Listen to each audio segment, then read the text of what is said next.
abogados Javier Oyarzún y Rodrigo Caripán. Consejo de Defensa del Estado. Buenos días, señoría. Comparece por el Consejo de Defensa del Estado la abogada Lupi Aguirre de manera presencial y de manera remota me acompañan mis colegas Rodrigo Álvarez, Fernanda Muñoz y Pamela Almonacid. Abogado querellante. Buenos días, magistrado. Comparece abogado querellante Tomás Reyes Arancibia y don Carlos Quesada Orozco. Representantes de la víctima. Buenos días, su señoría. Por Codelco comparece la abogada Carolina Sepúlveda y el abogado Julián López. Por la defensa comparecen los abogados. Muy buenos días, su señoría, colegas funcionarios del tribunal. Por la defensa de Mario Vargas Cosiña, los abogados Conal Patrick Morrison y Sergio Ignacio Contreras Paredes. Buenos días, señoría, Mario Vargas Cosiña. Muchas gracias. Por las defensas de don Eduardo Lago, Luis Gitán Cáceres Bravo y José Luis Andrés. Buenos días, señoría. Carlos Eduardo Lagos Herrera. Buenos días, señoría. Patricio Vergara Varas, me acompaña mi representado. Buenos días, señoría. Víctor Migueles. Entonces, la audiencia del día de hoy se convocó para efectos de conocer la resolución en relación a la solicitud del Ministerio Público de decretar la prisión preventiva respecto de los imputados que fueron formalizados en la presente causa. Y como primera cuestión, estimando esta juez que resulta del todo necesario hacerse cargo de la situación de hecho que origina la presente investigación, me refiero a los actos de la ex ministra Vivanco, actos que habría ejecutado con infracción a los deberes a su cargo, a lo menos en 2 causas tramitadas ante la Excelentísima Corte Suprema, causa Corte Suprema Rol 141.421 del año 2023, recurso de protección, Consorcio Velas Movitec S.p.A., Codelco, con Codelco. Al respecto, cabe señalar que la causa ingresa a la Corte Suprema el día 28 de junio del año 2023, siendo certificado a su ingreso, estampándose ese mismo día la inhabilidad del ministro señor Matus respecto de los abogados Carlos Lagos y Mario Vargas, por la causal de recusación del artículo 196, número 14 del Código Orgánico de Tribunales. Esta situación evidencia la conducta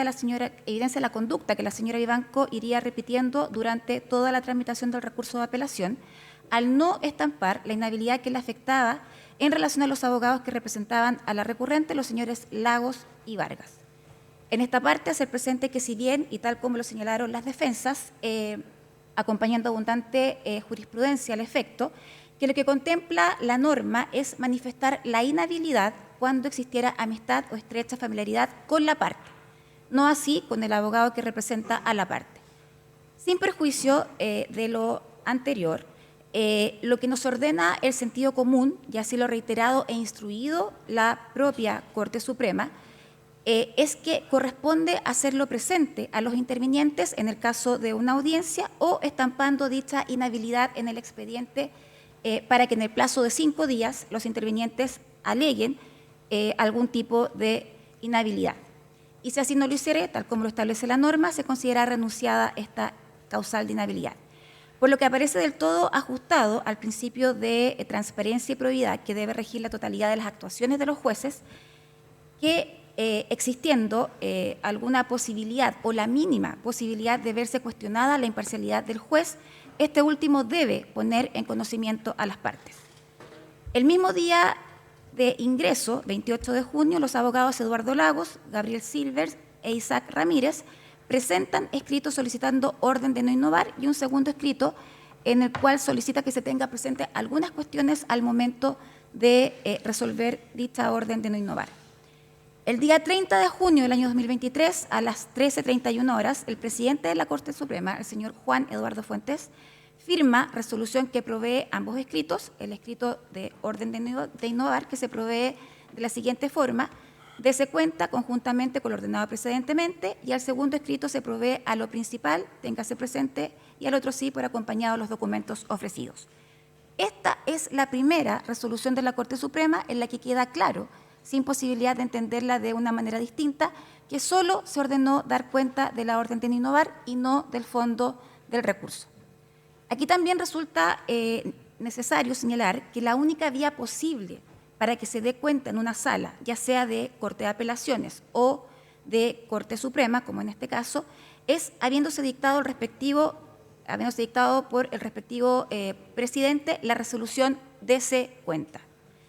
Como ya se adelantó, la resolución fue firmada y por ende incluida en el Estado Diario a las 13:31 horas. No obstante aquello, a la hora de su dictación y correspondiente notificación, a través de la inclusión en el Estado Diario, ya se había dado cuenta de la misma y se había resuelto otorgar la orden de no innovar e incluso, extraordinariamente, se había ordenado por la presidenta de la sala, señora Vivanco, que se conociera el fondo del asunto en circunstancias que no existía en ese momento la resolución que ordenaba conocer del fondo del asunto. Luego aparece la tramitación de la causa, certificado de la relatora Gloria Fernández, con una nota de acuerdo del fondo, el mismo día 30 de junio, no se señala la hora, en sala constituida por la señora Vivanco, señor Carroza, señor Gajardo, la que queda con el acuerdo, y abogados integrantes Echeverry y Benavides. Asimismo, figura un segundo archivo con la resolución que acoge la orden de no innovar y en la misma resolución se designa como redactora del fondo a la ministra señora Gajardo. La resolución firmada por los ministros tiene como hora las 17:29 horas. Quienes conocemos la tramitación de las Cortes en este tipo de causas, automáticamente advertimos una serie de irregularidades que se contravienen con las normas de tramitación de las Cortes.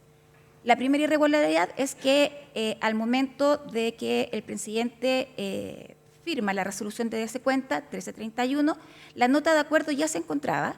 lo que no coincide con los tiempos normales de tramitación y gestiones de las órdenes de no innovar.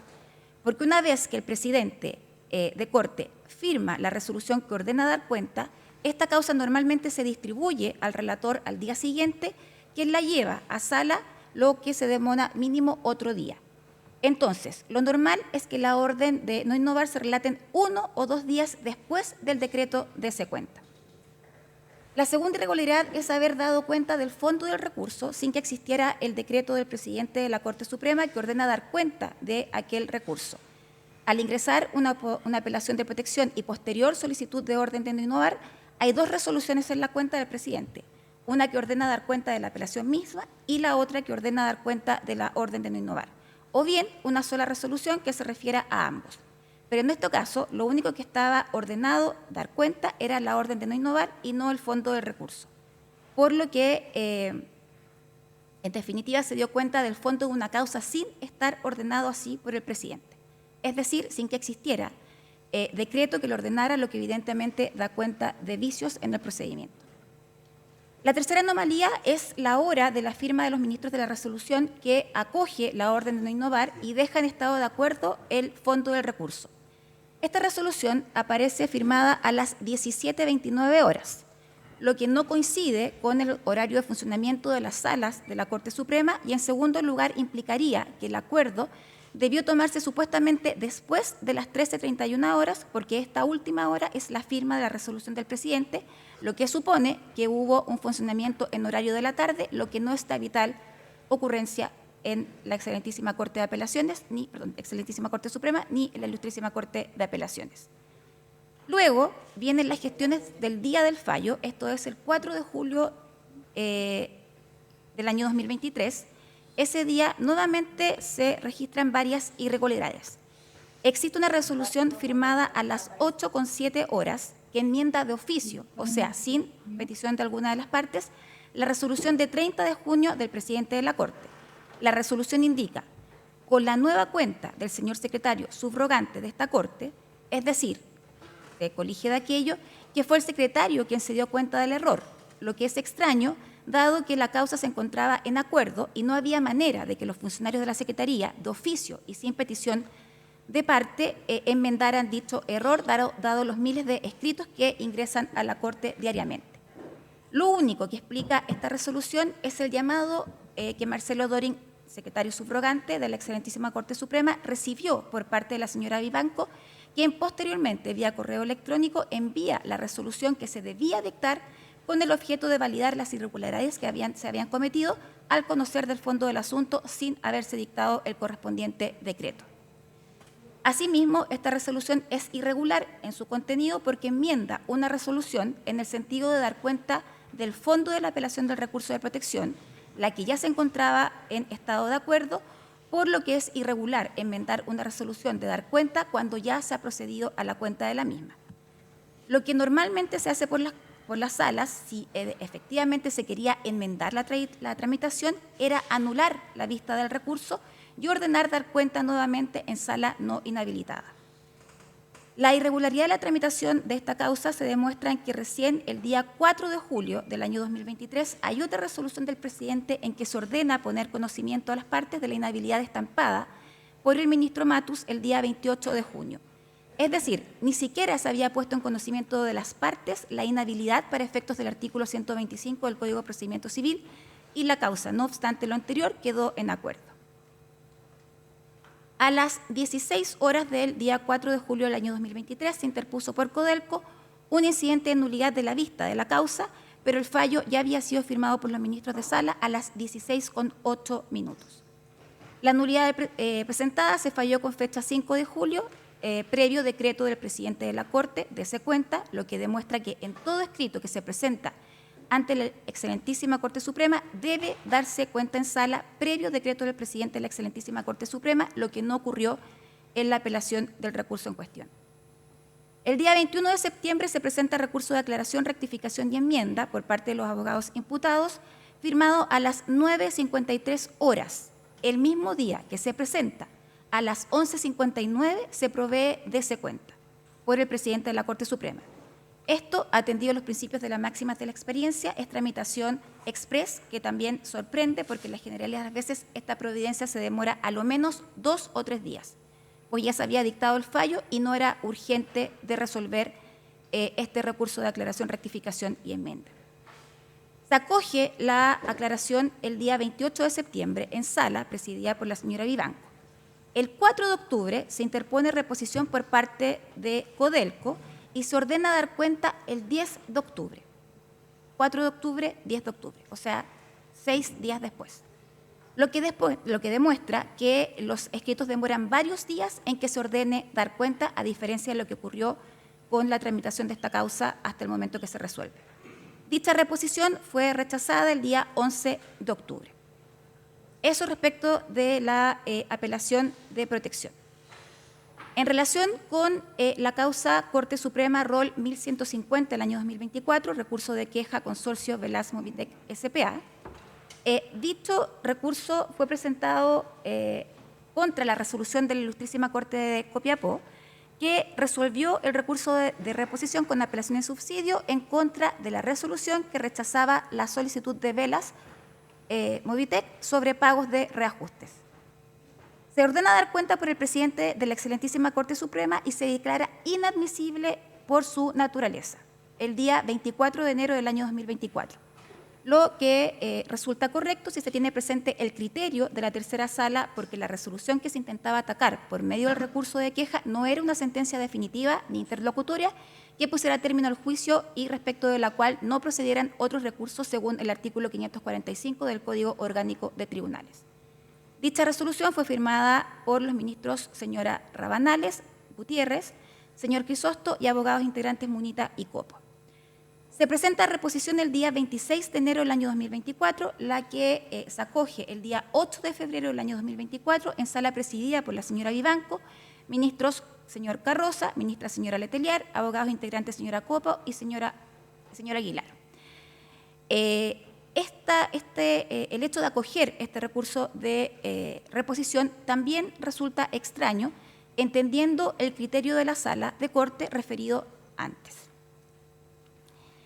El recurso de queja es acogido el 14 de marzo del año 2024 en sala presidida por la ministra Vivanco, e integrada por los señores Carroza, Simpertigue, abogado integrante señor Ruiz, y con el voto en contra de la ministra señora Rabanales, quien estuvo por rechazarlo. En su voto dice expresamente que, siguiendo jurisprudencia de la sala, estuvo por declarar la inadmisibilidad del recurso.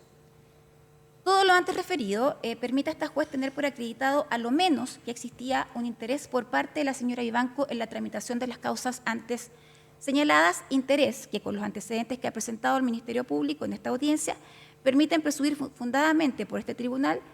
que el antes señalado interés de la exministra no apuntaba precisamente a cumplir con celo excesivo su labor como juez del más alto tribunal de nuestro país. Dicho lo anterior, y atendido el hecho de que el día de hoy no se ha formalizado a la ex funcionaria pública que habría presuntamente cometido el delito de cohecho y habiendo solicitado al Ministerio Público la medida cautelar de prisión preventiva, corresponde ponderar si los antecedentes que se han logrado reunir durante la investigación del ente persecutor resultan suficientes para dar por acreditados los presupuestos de las letras A y B del artículo 140 del Código Procesal Penal. Esto es, la existencia de ilícitos y la participación de los imputados en los mismos. Se desarrolló latamente por la querellante y representante de la víctima cuál era el estándar probatorio exigido para efectos de decretar una medida cautelar personal. Y si bien los antecedentes que se expusieron durante la solicitud de la medida cautelar aparecían como indiciarios para acreditar la existencia de los ilícitos que se imputan en la presente investigación, a juicio de este juez, atendía las alegaciones de las defensas y atendía la medida cautelar solicitada, a saber, prisión preventiva, medida cautelar más gravosa de nuestro ordenamiento jurídico, se requería mayor precisión y aclaración por parte del Ministerio Público respecto de algunos aspectos necesarios para configurar algunos de los hechos que se imputaban, los cuales fueron satisfechos durante la réplica del Ministerio Público y en este punto resulta necesario hacerme cargo de las alegaciones de la defensa en aquella parte que cuestiona el haber aceptado por el tribunal que se introdujeran el resultado de diligencias investigativas ordenadas luego de haberse iniciado la audiencia de formalización. Y tal como se señaló durante la audiencia, no existe norma alguna que prohíba que se realicen diligencias investigativas luego de haberse formalizado la investigación y que el ente persecutor durante la misma audiencia, siempre y cuando éstas sean puestas en conocimiento de las defensas, hecho que ocurrió tan pronto el Ministerio Público tuvo el resultado de las diligencias, estas fueron puestas a disposición de las defensas por el Ministerio Público. El Ministerio Público ha imputado los siguientes hechos. Hecho número 1, cohecho y soborno vinculado al conocimiento y fallo del recurso de apelación, rol número 141.421 del año 2023, de la Excelentísima Corte Suprema, de fecha 4 de julio del 2023, y del recurso de aclaración, rectificación y enmienda, de fecha 28 de septiembre del mismo año. Como se ha señalado, el recurso de protección fue acogido el 4 de julio del 2023 por la tercera sala del Supremo Tribunal con el voto favorable de la imputada Vivanco Martínez, quien con infracción a sus deberes del cargo, tal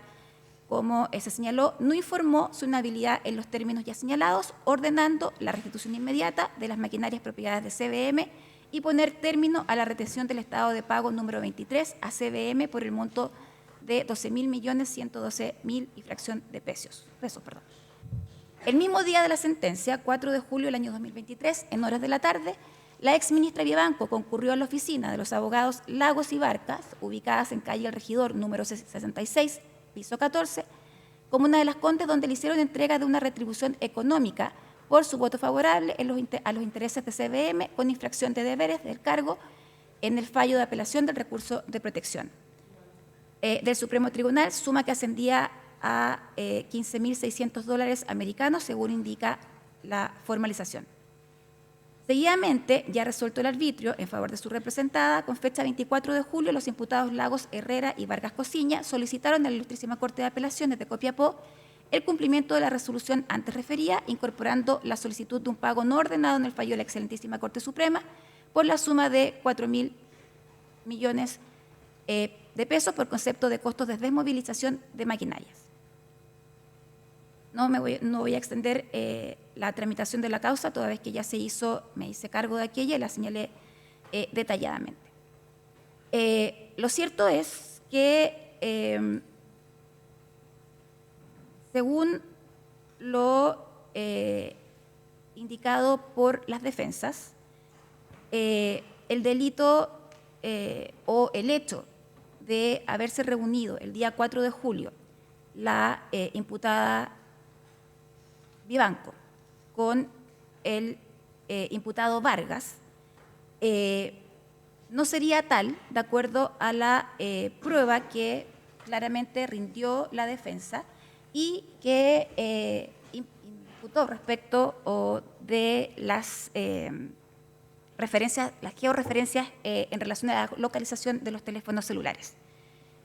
Que para acreditar la existencia del ilícito de cohecho se ha dado cuenta por el Ministerio Público, querellantes y representantes de la víctima de la serie de irregularidades cometidas por la imputada Vivanco en el ejercicio de su cargo, las que fueron analizadas al inicio de esta resolución y que dieron cuenta del especial interés de la imputada en la causa en cuestión.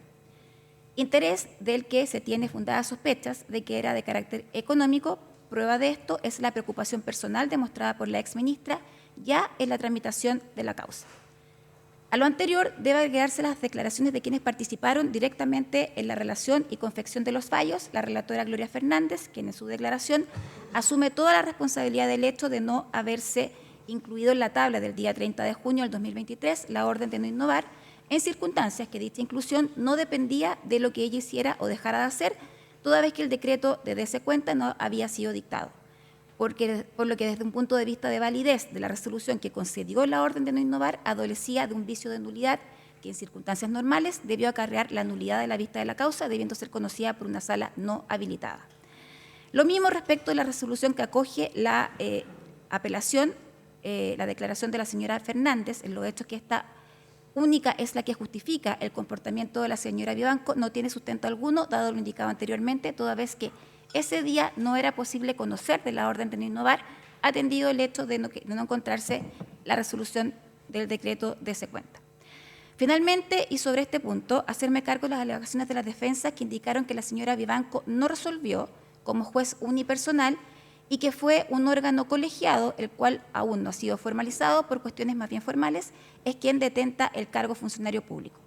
Y así las cosas, el tribunal debe hacerse cargo de lo señalado por las defensas. Y al respecto, cabe señalar que lo que hoy se hace por el Ministerio Público es cuestionar el actuar de la imputada y no el del resto de los ministros que concurrieron a los acuerdos de las resoluciones que se cuestionan,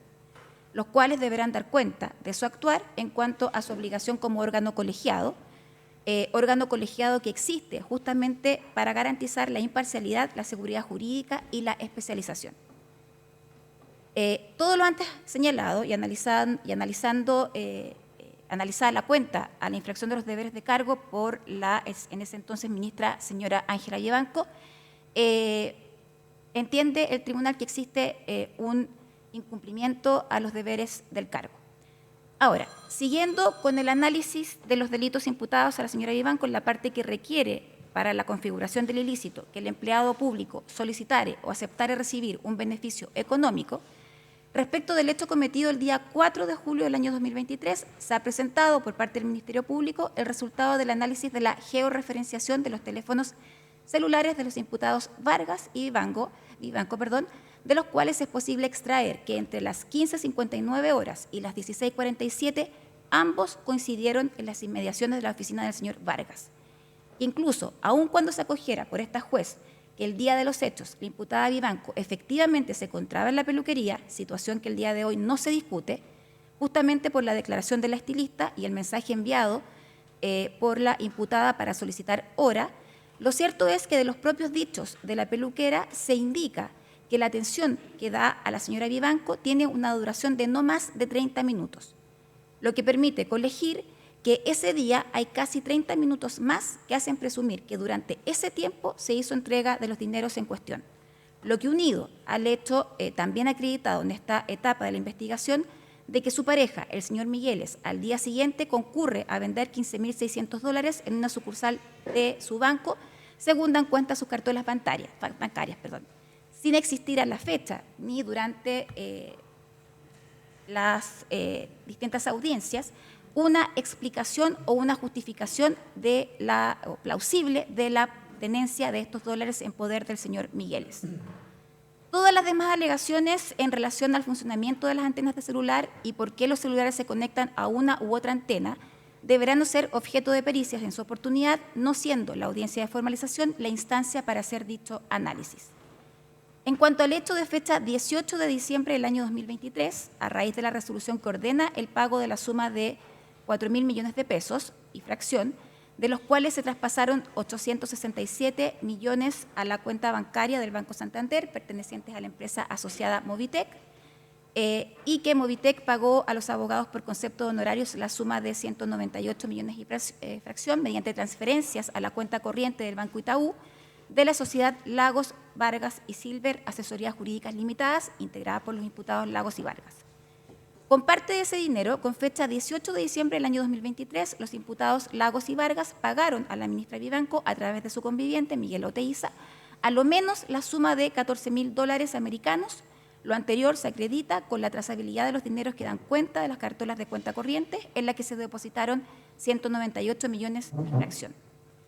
El día 14 de diciembre se gira cheque perteneciente a la sociedad Lagos, Vargas y Sirve por la suma de 70 millones a nombre de Cristian Pizarro Cornejo, hijo de Harold Pizarro Iturrieta, dueño de la Casa de Cambio e Inversiones Suiza Limitada, el que es cobrado por caja en la sucursal de Bandera, el mismo día prestando declaración en ese sentido, don Harold Pizarro, el día 7 de octubre del año 2025, en donde señala que una vez que su hijo cobró el dinero por caja, este dinero se le fue entregado a él y él procedió a comprar su equivalente en dólares, los cuales llevó personalmente a la oficina de Lagos y Vargas, ubicada en calle El Regidor 66, el mismo día 14 de diciembre. Con las diligencias de posicionamiento georreferencial, se pudo establecer que los imputados Lagos y Vargas, el día 18 de diciembre de 2023, permanecieron en las oficinas de calle El Regidor, el primero entre las 9 y las 17 horas de la tarde aproximadamente, y el segundo entre las 13 y las 18 horas aproximadamente, y que el imputado Migueles llegó a la oficina del Regidor 66 quedándose alrededor de 73 minutos desde las 12:08 y hasta las 13:21 horas. Se ha podido presumir fundadamente, teniendo especial consideración en la conducta imputada de Vivanco en la tramitación de la causa que afectaba a la empresa CBM y de los dineros obtenidos con las gestiones realizadas, que el día 18 de diciembre el imputado Migueles se dirigió a la oficina de los imputados Lagos y Migueles para hacer retiro del beneficio económico que le correspondía por las gestiones realizadas por su pareja Ángela Vivanco, pudiendo establecer la existencia de dicha entrega de dólares a través del análisis de los productos financieros de los imputados Vivanco y Migueles, toda vez que la imputada Vivanco y Migueles realizan pagos de la imputada Vivanco de $1.900 el día 10 de enero del 2024, sin poder determinar, por lo menos en el transcurso de esta audiencia, el origen de dichas divisas. Lo mismo ocurre con el imputado Migueles, quien realiza pagos por la suma total aproximada de $12.000, sin poder determinar nuevamente el origen de dichas divisas. Al no poder establecerse el origen de dólares utilizados por ambos imputados para el pago de sus tarjetas de créditos, se ha podido adquirir a lo menos presunciones fundadas de los delitos de soborno y cohecho en los términos señalados por el Ministerio Público. Respecto del hecho número 2, cohecho y soborno vinculado al conocimiento y fallo del 14 de marzo de 2024, el recurso de queja ROL 1150 del año 2024 de la excelentísima Corte Suprema. Este tribunal tiene presente que en cuanto a este segundo hecho, la infracción de deberes en sus resoluciones como ministra se encuentra acreditado con el análisis detallado de su intervención en la dictación del fallo que acoge el recurso de queja, al que debe además agregarse la declaración de la relatora señora Virna Velázquez, quien refiere que al momento de tener que dar cuenta del recurso de queja, recurso que por su antigüedad no correspondía ser visto, indica que al llegar a la sala se pudo percatar que la señora Vivanco tenía un conocimiento acabado de la causa, agregando en su declaración que en todos los años que se desempeña como relatora de la excelentísima Corte Suprema, nunca se había acogido una queja de este tipo, lo que se condice con el hecho de que el criterio de la sala es de opinión de declararlas inadmisibles por improcedencia. En relación al elemento que configura el delito de cohecho previsto y sancionado en el artículo 248 bis del Código Penal y que consiste en solicitar o aceptar un beneficio económico, ha quedado acreditado que el día 14 de junio del año 2024 se depositó en la cuenta personal del señor Lagos la suma de 1.000 millones de pesos y fracción, transcurriendo solo 3 días para que los imputados Lagos y Vargas hicieran el pago correspondiente al señor Migueles por la suma de 45 millones de pesos en dinero efectivo y entre dinero efectivo y moneda nacional y dólares americanos. Lo anterior se acredita con la copia del cheque girado desde la cuenta corriente de Eduardo Lagos por la suma de 45 millones a nombre de un trabajador de Harold Pizarro, el señor Miguel Ángel Ovieta, el día 14 de junio del año 2024, el cual fue cobrado por caja con fecha 17 de junio del 2024, fecha en la cual el imputado Migueles tuvo contactos vía aplicación WhatsApp con Harold Pizarro, ubicándose ambos posteriormente, según da cuenta el análisis de datos de conexión celular, y a la misma hora en la antena ubicada en Agustinas 1070, cercano a la Casa de Cambio Inversiones Suiza Limitada. Situación que posteriormente es ratificada por Harold Pizarro en su declaración de fecha 7 de octubre del 2025, en la cual reconoce la entrega de 45 millones, cambiando posteriormente su versión, señalando que solo había hecho entrega de $4.500 al imputado Migueles, antecedentes que permiten a esta juez tener presunciones fundadas de que Harold Pizarro hizo entrega de la suma de 45 millones de pesos repartidos en dinero efectivo, moneda nacional, y dólares, en los mismos términos señalados en la formalización de cargos y sin que existiera motivo alguno para la entrega de esa suma de dinero, pudiendo establecerse que dicho pago corresponde al beneficio económico que le correspondía a la señora Vivanco por los resultados obtenidos, con la interposición del recurso de queja, y ya no solo por su amistad con los abogados imputados, esta vez solicitando información sobre el pago que se debía hacer, según da cuenta correo electrónico de fecha 13 de junio del 2024 de la ministra señora Aida Oces Herrera, en la cual esta última informa que, de acuerdo a lo conversado con la señora Vivanco, que el plazo para pagar IVA y reajustes vence al día siguiente, esto es el día 14 de junio, que, como ya se dijo, fue la fecha en que Codelco pagó a la empresa CDM. En relación a esto último, se indicó por una de las defensas que ese correo correspondía a una solicitud formal hecha por el abogado Silver en relación a la tramitación de la causa en la Ilustrísima Corte de Copiapó y no obedecería a un interés personal de la señora Vivanco. Lo que es en los hechos y de acuerdo a la prueba aportada por la propia defensa no es así, toda vez que la ministra Oces informa la presentación del abogado Silver, la que se efectúa con una fecha muy posterior a la solicitud de la señora Vivanco respecto a supuestamente los pagos que se debían realizar, señalando en definitiva que esa información solicitada por el señor Silver, fue entregada por la ministra con fecha 29 de agosto. Se alegó por la defensa del imputado Vargas la inexistencia de los ilícitos de soborno y la falta de participación de su representado. No obstante, cree esta juez que los antecedentes presentados por el Ministerio Público resultan más que suficientes para entender en esta etapa procesal que existe el delito de soborno y que el imputado Vargas ha participado de él. Se dijo por la defensa que, de acuerdo a la investigación, no había ningún antecedente que diera cuenta que el abogado Vargas tuviera alguna vinculación más que la de patrocinar la causa en su condición de socio del estudio que representaba la empresa CDM, que de hecho nunca tuvo contacto con los representantes de la empresa, que no habría participado de reuniones y que no habría comparecido en la corte, y que además no existiría ningún antecedente que diera cuenta de haber realizado la defensa de dicha empresa. Lo cierto es que el imputado Vargas es socio del estudio de abogados que se benefició con las resoluciones en las que participó la señora Vivanco. Prueba de aquello son los dineros que se depositaron en su cuenta corriente. Los dineros con los que se les pagó a los imputados Migueles y Vivanco provienen de la cuenta corriente de la sociedad, de la que el imputado Vargas es socio. Y si en los hechos no firma ninguno de los cheques que sirven para transformarlos en dinero efectivo, ya sea moneda nacional o dólares, es porque, de acuerdo a los propios dichos de su defensa, no tiene la representación legal de la sociedad, lo que permite colegir a esta juez que no podría girar cheques. A lo anterior, debe agregarse que quien tiene el vínculo de estrecha amistad con la imputada Vivanco y el imputado Migueles es justamente el imputado Vargas, el que en reiteradas ocasiones, según dan cuenta las fotografías y videos exhibidos, se le ve compartiendo socialmente con Migueles y Vivanco, por lo que de alguna forma resulta conveniente que no aparezca públicamente vinculado a las causas en cuestión para no levantar sospechas.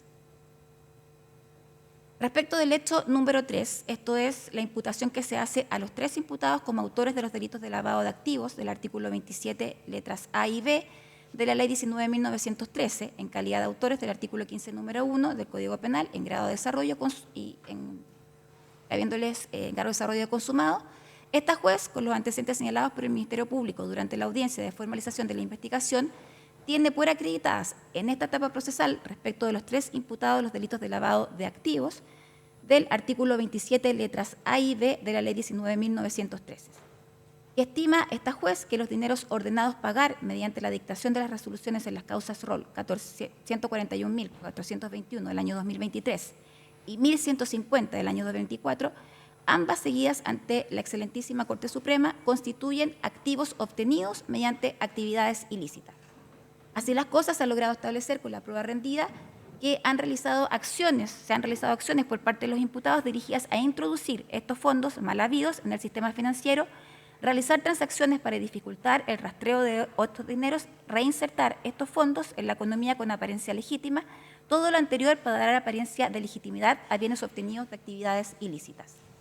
Y las defensas de los imputados Vargas y Lagos han cuestionado la inexistencia del ilícito y la participación de sus representados, alegando que las sumas obtenidas durante la tramitación de las causas ya reseñadas han sido dictadas conforme a derecho, que se encuentran ejecutoriadas y que los dineros que ingresaron de su patrimonio corresponden a los honorarios obtenidos en el ejercicio de su profesión.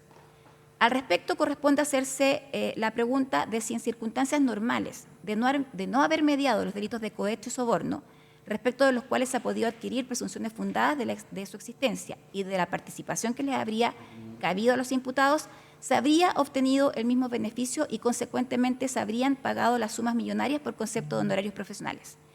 En esta etapa de la investigación, y atendida a las irregularidades cometidas durante la tramitación, cree esta juez que desde la vista de la orden de no innovar y hasta la dictación de las sentencias que acoge el recurso de queja, no se respetaron normas básicas de procedimiento, siendo dictadas existiendo a lo menos una juez que se encontraba inhabilitada para entrar al conocimiento del asunto, tiñendo de ilegalidad todo el proceso. Por lo que sea cual sea el destino de dichos activos, siendo el producto de un actuar ilegal, configura el ilícito de lavado de activos. Respecto del imputado Migueles, si bien es cierto, la defensa del mismo no hizo mayores alegaciones respecto del delito de lavado de activos, el Ministerio Público presentó abundante prueba que da cuenta de cómo el imputado Migueles reiteradamente, para efectos de blanquear sus dineros que hasta el día de hoy no se tiene certeza de su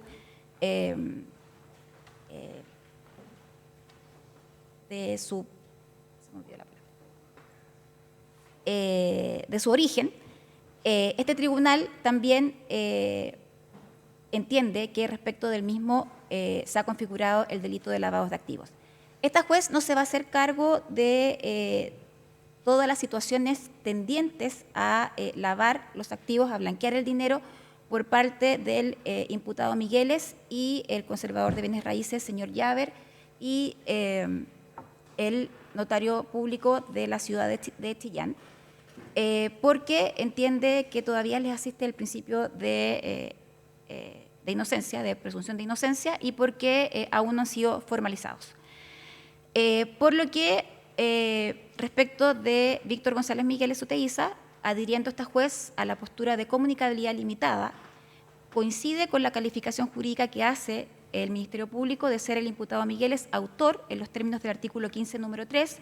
del Código Penal, de cohecho reiterado, del artículo 248 bis, en relación con el artículo 251 quinquies, número 1 del Código Penal, en carácter de consumado,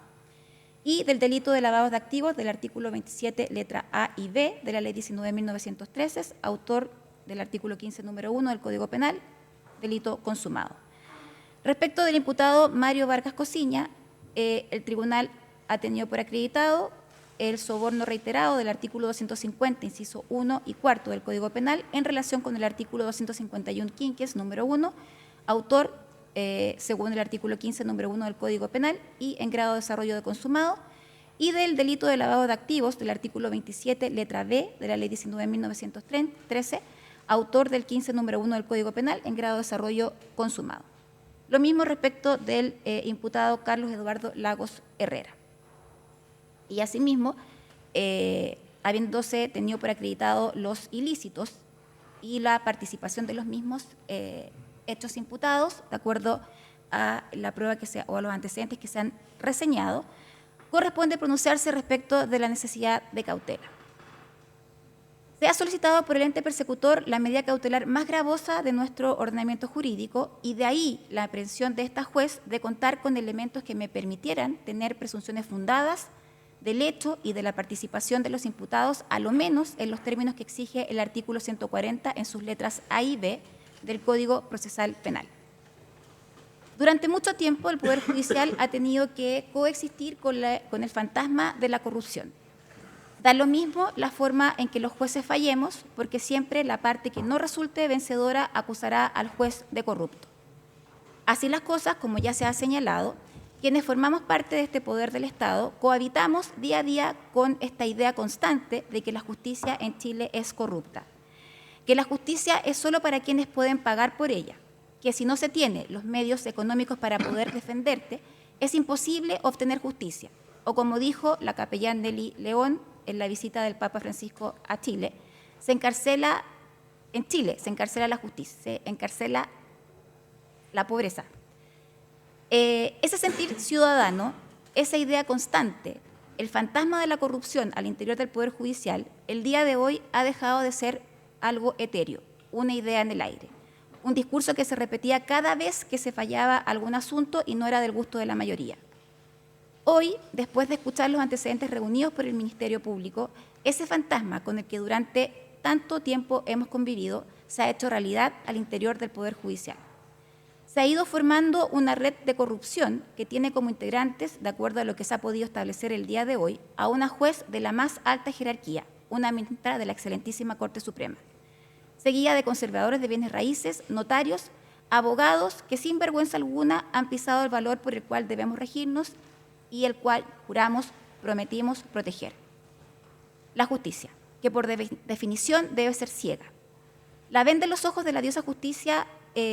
simboliza que se debe ser imparcial y objetivo, aplicando la ley sin distinción de raza, género, riqueza, poder u otro estatus. Con los hechos conocidos en la presente formalización queda arraigado en el ciudadano común que la única forma de obtener un fallo favorable es pagando por dicha resolución. Quienes han sido formalizados el día de hoy se han reído de todo un país participando de reuniones sociales mientras existía un conflicto judicial que los afectaba como parte o como juez. Se encontraba en curso un conflicto de esta clase, realizando viajes, ostentando y evidenciando a través de redes sociales la amistad que los unía, porque ni siquiera han tenido el cuidado de ocultar sus conductas delictivas. Sus actos han enlodado la probidad, la integridad y la lealtad de los funcionarios públicos, generando desigualdad, afectando directamente los derechos de las personas a un trato igualitario, quebrando la confianza pública, creando en la audiencia un sentimiento de impunidad. Así todo lo antes descrito no constituye un peligro para la seguridad de la sociedad, en relación a lo descrito, si este hecho, como lo indicara el querellante del Consejo de Defensa del Estado, no constituye un peligro para la seguridad de la sociedad, entonces no sé qué otro hecho puede afectar de una manera tan directa a la sociedad en su conjunto. Que cualquier otra medida cautelar, teniendo en consideración el nivel de relaciones, influencias y vinculaciones sociales de los imputados, que eventualmente pudieran ser parte de esta red de corrupción, esta situación constituye inminentemente un peligro para el éxito de la investigación de decretarse otra medida distinta al de la prisión preventiva. Atendido lo antes razonado, estimando que la libertad de los imputados constituye un peligro para la seguridad de la sociedad, se decreta la prisión preventiva de los imputados Migueles, Vargas y Lagos. Ministerio Público, plazo de investigación. Señoría, atendió las múltiples diligencias que aún quedan, análisis de antecedentes, de datos, de pericia, extracción de los medios tecnológicos que fueron incautados a los imputados al momento de su detención. Solicitamos un plazo de 6 meses de investigación. ¿Las defensas? Parece ¿Respecto que, del plazo? Sí, yo solicito un plazo inferior que no supere los 120 días. Los fundamentos para esto están determinados. Yo entiendo que acá tenemos por parte de la Fiscalía un equipo bastante importante. Entiendo que hay gente con dedicación exclusiva para este caso. La policía ya nos ha dado cuenta de la celeridad con la que trabaja. Entiendo que por parte de la policía también existe un equipo especial. Los hechos que se han dado por acreditados e imputados aparecen de máxima gravedad, por lo tanto también resulta para el sistema de justicia, a la luz de su propia resolución, señoría, que se esclarezcan a la brevedad A la luz de eso, ya están entregados los equipos de información, ya se están, durante la investigación se hizo referencia que se habían extraído desde los propios teléfonos, entonces un plazo que no supere los 120 días, señoría, aparece como suficiente con todas las características de la investigación que ya ha hecho referencia. Su señoría, yo voy a, aunque sé que la discusión del plazo es poco relevante porque la práctica de los jueces de garantías es ampliarlo las veces que se le pida por parte del Ministerio Público, entiendo que un plazo de 90 días es suficiente. Más allá de las diligencias que quiera incorporar, el Ministerio Público ha tenido excesivo tiempo para preparar este caso. Los celulares de la señora Vivanco y el señor Miguel fueron incautados en septiembre del año 2024, fueron incautados también hace tiempo atrás los celulares de las otras personas que son blanco de investigación y fueron incautados recientemente los celulares por lo menos de mi cliente. Entonces, sin perjuicio de de la relatividad que tiene esto el plazo, porque no tengo ninguna duda y puedo hacer una prognosis que las veces que pidan la ampliación se las van a conceder los distintos jueces de garantía, solo voy a decir 90 días, su señoría. 90 días. ¿Abogados?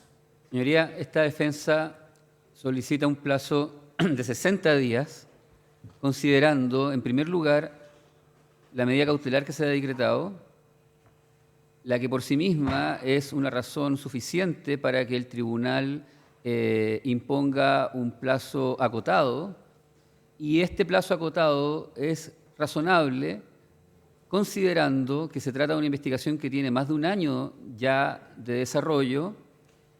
que está en manos de un equipo especializado designado por el fiscal nacional, en manos de una fiscalía regional, quien además, según ha quedado en evidencia a lo largo de todos estos días de discusiones, que cuenta con un equipo policial de alto nivel especializado y además parece, por la rapidez con la que se tomaron las diligencias que se decretaron y que se consiguieron en 24 horas, parece que estamos también con un equipo policial de alto nivel y de dedicación exclusiva. De tal manera, creo, señoría, que con 60 días, si consideramos la velocidad con la cual se desarrollaron las diligencias que vivimos estos días, resulta razonable para que la Fiscalía pueda desarrollar las pericias y terminar la investigación, sin perjuicio que, como adelanta el colega Contreras, efectivamente estos plazos son discutibles y que de existir alguna diligencia que lo justifique podrá discutirse, ampliarse sin perjudicar los fines de la investigación. Por estas razones, señoría, solicitamos entonces se imponga el plazo de 60 días que pedimos. Teniendo presente el tribunal, justamente el hecho de que se ha decretado la medida cautelar más gravosa de nuestro ordenamiento jurídico, la que vulnera un derecho fundamental, como es la libertad individual, atendido el hecho de que esta investigación comenzó hace más de un año, el tribunal va a fijar un plazo de 90 días, sin perjuicio de la facultad que tiene el Ministerio Público de solicitar un aumento de dicho plazo en el evento de existir diligencias pendientes. Eso sería entonces, se pone en el... Dígame. Tengo dos peticiones. La primera petición, señoría, es que se nos conceda por el tribunal, por favor, copia de todas las resoluciones que decretaron medidas intrusivas de investigación, que autorizaron medidas intrusivas en esta causa, la que no hemos tenido acceso todavía, en particular las que autorizaron interceptaciones telefónicas. En segundo lugar, magistrado, dentro de la un poquito desordenada discusión que tuvimos sobre la cautela de garantías cuando nos enteramos de la aparición de los nuevos antecedentes, nosotros solicitamos que la Fiscalía nos informara por escrito cuáles son todas las diligencias que están actualmente en desarrollo, lo que hasta ahora no hemos visto que se haya cumplido. Entendemos que su señoría cogió esa orden, salvo que su señoría me corrija, pero nos interesa conocer cuáles son las diligencias que están actualmente en desarrollo, puesto que eso tiene directa relevancia, señoría, con el ejercicio del derecho de defensa y las alegaciones que podemos plantear más adelante. Yo tengo entendido que eso está... lo que le iban a informar a la defensa respecto de las diligencias que se estuvieran realizando o que se fueran a realizar. Sí, se lo enviamos por correo y se lo podemos informar de nuevo. Ah, se lo enviaron. Me señalan que se lo enviaron por correo. No, ¿lo mandaron? No lo hemos visto, magistrado. Y es así. Se han agregado más, así que lo podemos actualizar. No existe Pero- oposición por parte del Ministerio Público, así que entiendo que... Me basta la palabra de la fiscal él lo regional, va a señoría. enviar. Gracias, gracias, colega. Y en relación a las copias de las medidas intrusivas, me parece raro porque ya se alzó la reserva, pero sin perjuicio de aquello lo voy a conversar con la administración del tribunal para efectos de que puedan tener acceso a dichas medidas intrusivas. Ya, magistrado, gracias. ¿Algo más? ¿Alguna otra solicitud? No sé.